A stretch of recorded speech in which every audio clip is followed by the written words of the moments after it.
அன்புள்ள சகோதர சகோதரிகளே, உங்களுக்கு ஒரு நற்செய்தி. நாம் வரவிருக்கும் 2025 ஆண்டு ஜனவரி 1 365 நாட்களுக்கும் 365 தலைப்புகளின் கீழ் வேத வசனங்களை வாசித்து பகிர இருக்கிறோம். நீங்கள் இதை அனுதினமும் கேட்டு தியானித்து ஆசீர்வாதத்தை பெற்றுக்கொள்ளுமாறு கேட்டுக்கொள்கிறோம். அது மட்டுமல்ல, இதை சப்ஸ்கிரைப் செய்து உங்கள் நண்பர்களிடமும் பகிர்ந்து கொள்ளுமாறு அன்புடன் கேட்டுக்கொள்கிறோம். நன்றி.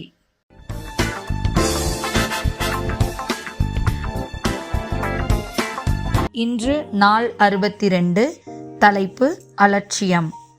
உபாகமம் 32:15. யசூரன் கொழுத்து போய் உதைத்தான், கொழுத்து பருத்து கொழுப்பு அதிகமானதால் தன்னை உண்டாக்கின தேவனை விட்டு தன் இரட்சிப்பின் கண்மலையை அசட்டை செய்தான். ஏசாயா 32:9-11 வரை. சுகஜீவிகளாகிய ஸ்திரீகளே, எழுந்திருந்து என் வார்த்தையை கேளுங்கள். நிர்விசாரமான குமாரத்திகளே, என் வசனத்துக்கு செவிகொடுங்கள். நிர்விசாரிகளே, 1 வருஷமும் சில நாட்களுமாய் தத்தளிப்பீர்கள். திராட்சை பலனற்று போகும், அறுப்பு காலம் வராது. சுகஜீவிகளே நடுங்குங்கள், நிர்விசாரிகளே தத்தளியுங்கள். உடையை உரிந்து களைந்து போட்டு அறையில் இடை கட்டி கொள்ளுங்கள். ஆமோஸ் 6:1-6 வரை. சியோனிலே நிர்விசாரமாயிருக்கிறவர்களும் சமேரியாவின் பர்வதத்தை நம்பிக்கொண்டிருக்கிறவர்களும் ஜாதிகளின் தலைமை எண்ணப்பட்டு இஸ்ரவேல் வம்சத்தார் தேடி வருகிறவர்களும் ஆகிய உங்களுக்கு ஐயோ!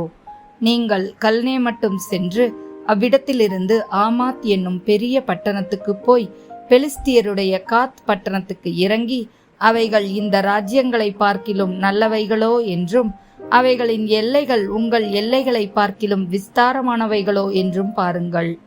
தீங்கு நாள் தூரமென்றெண்ணி கொடுமையின் நாசனம் கிட்டி வரும்படி செய்து தந்த கட்டிலில் படுத்துக்கொண்டு தங்கள் மஞ்சங்களின் மேல் சௌக்கியமாய் சயனித்து மந்தையிலுள்ள ஆட்டுக்குட்டிகளையும் மாட்டுத் தொழுவத்தில் உள்ள கன்றுக்குட்டிகளையும் தின்று தம்புருவை வாசித்து பாடி தாவீதைப் போல் கீத வாத்தியங்களை தங்களுக்கு உண்டு பண்ணி பெரிய பாத்திரங்களில் மதுபானத்தை குடித்து சிறந்த பரிமள தைலங்களை பூசிக்கொள்கிறார்கள்.